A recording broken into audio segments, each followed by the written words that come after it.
Welcome back to the Hollywood Redux podcast. On today's episode, we're talking rings.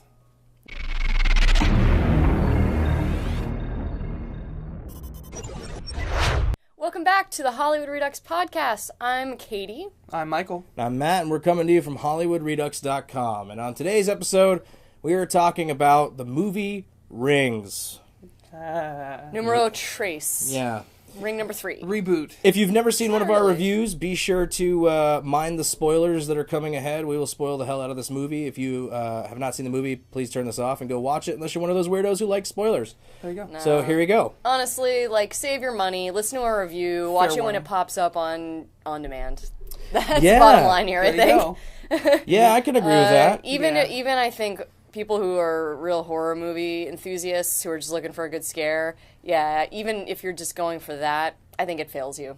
Yeah, this Not to start out super negative, but I'd failed. The movie failed me. Personally. I categorize this movie right with where Bye Bye Man was for the beginning of the year, where it's a movie that does a lot of setting up, and it just felt like a movie that was checking off boxes. Horror fans like this. Horror fans like this. This is a scary situation. This is scary. But if you do not know how to make the situation scary, it's pointless. So they just had all these moments that had no stakes, had no real scares outside of loud sound effects or something like that. Whereas the original Rings, even the Japanese version or the ones, Ring 1 and 2, those have moments of tension. Those have moments of scary moments, There are a lot of stakes at hand, and this movie has none of that. And each day represented something. One day you're pulling things out your throat, and then another day you have a scar, and then... Yeah, I mean... What happened? They just kind of jumbled it all around. Yeah, it's kind of like they tried to reboot the franchise, and at the same time decided to be well, everybody who's seen the franchise knows what happens in these movies, so we're not going to do any of that. We're just going to jump ahead and just try to throw you into the most non-interesting romantic relationship story of all time. I think let's start from the very beginning. From a story perspective, I think the introduction was very confusing because there were a couple of scenes, not one, but not two, but a number of more than one sequences. Big opening numbers, yeah. Where there were these huge opening things that happened, and then you move to the next thing, and it's seemingly almost disconnected from the previous thing. And then you have finally a title card that says Rings, and then the movie starts, and it is seemingly mostly disconnected from the thing you saw before. Yeah, I mean, here's the thing. What she just described is in the trailers. There's a plane crash that happens, and... that is the opening scene. It's a plane crash where a guy explains he saw the movie and he has to survive for another 5 minutes while the plane's coming into a land. All I got is another 5 minutes. All I need is another 5 minutes, and of course he dies and the plane crashes. And then we just cut to 2 years later, and Amy Teagarden and the dude from Big Bang Theory, who... Dude, you make $1 million an episode on Big Bang Theory. What the fuck were you thinking being in this movie? But you know what? I loved his character, though. His character was so sleepy. Everything that his character said trailed off into, nothingness. He would be responding to somebody and would just be and then the thing... It's like any professor I've had. And just into oblivion. He would just sort of trail off as if he was falling asleep. The most acting he did was, right before he was dying. He was whatever. But, the thing is, I felt like he knew what this movie was. Because if you look at his face throughout the entire performance, it's just kind of I don't want to fucking be here. It is. The whole attitude. Did you get the take? It was I don't want to do this. That wasn't. I mean, it played for the character, but it also felt real. Yeah. But honestly, he was one of the better actors that was in the movie. The two leads were, I'm sorry, just not very interesting. They're beautiful people. They're beautiful. Very pretty people. Attractive. I mean, I'm gonna miss your smell. Take my shirt off, Zac Efron style. I've got a full beard at 18. I think the thing that failed for me, though, story-wise, is in the first Ring movie especially, and in the Japanese version this is also true, and maybe to a lesser extent the second one, but mainly in the first one, it was an artful movie, and the movie was really propelled by this very real family drama that was at the heart of the movie, that Naomi Watts was this main character dealing with her family and how she was estranged from the father of her child. Her own child didn't really call her mom. There were some weird elements there. Well, it was well developed. And then the story about Samara, who was the ultimate abandoned, misunderstood child, the ultimate epitome of that. And so you watch the two stories really played off each other. In this one, the main character that we finally land on, Julia, we don't know anything about her backstory. Phoebe Cates. We don't know any information about her. From the 80s.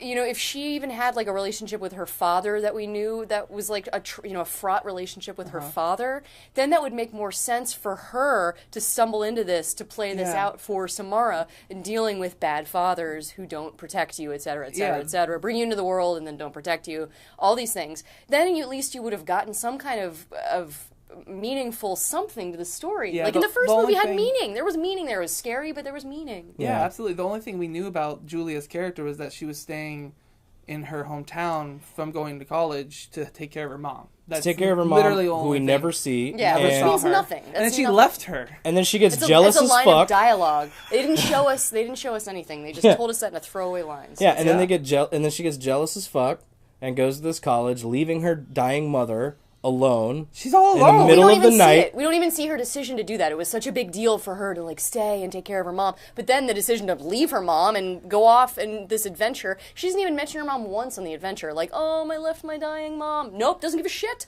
Like, hey, if you're a horror fan, you know that like, oh, dying mother. Maybe the mom dies, or maybe you see the haunting of this mother throughout. Like, why wouldn't like any of the evil spirits throw her dying mother in her face? Anything to give us anything scary that's not a fucking umbrella opening in camera or something would have been great. Yeah.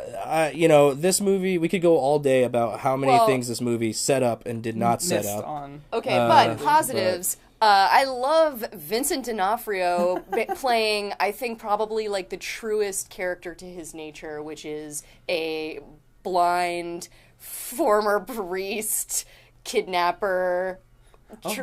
Jesus. But like you have a very poor opinion of Vincent D'Onofrio. Vincent D'Onofrio. Like, look at Vincent D'Onofrio's career. Look at the like characters that he has portrayed over his lifetime, and just see where the bell curve hits. And I guarantee you, it's this person right here. Well, he was the only other actor to me throughout the entire thing. That him and then the bed and breakfast owner. Those three actors were the only three actors acting in this movie. Oh, yeah, and Samara, who was the girl like crawling around, contorting, and doing all that. Samara? Yeah, the father of the child. Samara. It's Samara, man. Clearly. Did nobody want to correct Vincent D'Onofrio on set? Is that what it was? That take was good. It was literally a Hercules disappointed moment. I hope that clip played just now. Disappointed! That was better acting than most of this movie. But, I mean, it was just, it was poorly directed, and the first thing that Michael said to me at the end of the movie was, I guess you can't fix everything in post. Yeah. And to be honest, this movie looks like they shot for like 4 days, and then everything was done in post. There's so many just cuts and like, okay, well, our movie isn't interesting enough, so let's just put glitches throughout it. And also things just like spiraling shots of location. That was beautiful, but, I mean, it just hung on those for so long in some cases, just to transition from her hometown to the college she was going to save him. Yeah, and it was just weird. Also, sidebar, I don't think they even understood the first movie and like how the mythology of Samara works at all, because they don't, for so many reasons, but mainly because they rewrote it so that she can now like add things to the video. And it's a video within the video. And what she adds, they're like, what she adds, oh, she's telling the story. And that was never what it was. When Samara was showing you those images, she wasn't showing you the story. She was showing you, like, the worst possible things imaginable so that you could understand what was inside her. Like, she was trying to show you, this is what happened, this is me, this is you're going to be me now in the 7 days, and then you die. And the thing is, it's like, this movie also did something... Even, like, pay attention to their own... Yeah, they didn't pay attention to, like... Canon. Yeah, it just didn't make any sense, because the real inciting event that should have happened in this movie was at the end of the movie. The thing that should have happened, if you guys are giving away quick times, like you just have to copy a quick time and give that to somebody, that's what the rules. Then why didn't the evil spirit seriously just start emailing everybody like it did at the end of the movie anyway? Like, that's in what the I'm beginning. saying. Like, It could have the killed policy's anybody it willy-nilly. wanted The to. rules are all over the place. So she copied this like essence. She was magically able to copy herself into a videotape, and then you digitize the videotape, and you can email the QuickTime, and that's the same. And it's just like, I don't know if that's how magic works. Like, I don't think that's how planes work. I don't think that's how the internet works. I don't think that's how magic works. Well, like, I just think don't believe Rings, anything in this movie. I think a perfect example to add on to that list of things that don't work, Rings does not work, in my honest opinion. Rings was pretty bad. What's one positive thing we can say? What's one less positive thing? It had an ending. So, I mean, I'm a big horror movie fan. Yeah. Everybody knows this that knows me. I've watched everything, and to me, this is just one of those movies that a studio said, what are the boxes we can check off to say that we had these things in the movie? And they didn't understand the origin, the story itself, or how to tell a horror movie, unfortunately, because, and I don't know if it was a lot of the studio hands being involved with the creative process, or if the creative people just didn't know what they wanted to make, but this movie just constantly did not know what it wanted, constantly set up scares that fell flat, you know, and like I said in our Bye Bye Man review, it was the same thing in Bye Bye Man. It was literally just a formula film that had no, like, gravitas and substance to didn't it. have anything to say. Because you didn't care about anybody, Well, and that's a problem in a horror movie. You need to care about your character. I was worried about Julia's mother the whole time.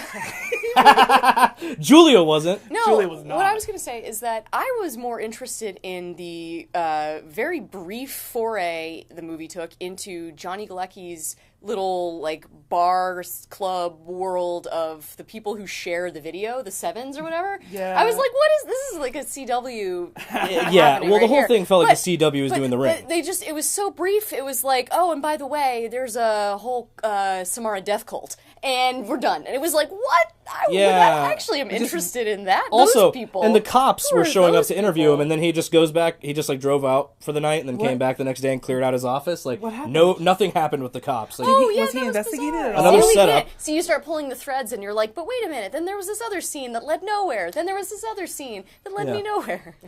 yeah, that was kind of that sums up the plot of this movie. Those are the rings. That's the joke. If you wanna message see was Rebirth, Yeah, Rebirth in Braille in her hand.